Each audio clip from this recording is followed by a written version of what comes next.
Hello Anantapur welcome back to my channel. All of you good morning friends. ఈ video ద్వారా Anantapuram tomato market యొక్క stock information share చేస్తున్నానండి. So ముందుగా ఈరోజు వచ్చేసి భోగి కదండి, అందరికీ భోగి శుభాకాంక్షలు, భోగి పండుగ శుభాకాంక్షలు అండి అందరికీ, ప్రతి ఒక్క ఫార్మర్ అన్నకి కూడా. అండ్ ఓకే ఫ్రెండ్స్, ఇక ఈరోజు స్టాక్ తీసుకుంటే కనుక పెరిగిందండి నిన్నటితో పోలిస్తే కనుక.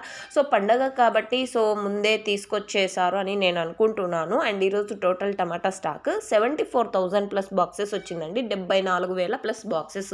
అండ్ ఓకే ఫ్రెండ్స్, ఇదండి ఇన్ఫర్మేషన్. యూజ్ అయితే ప్లీజ్ లైక్. Thank you.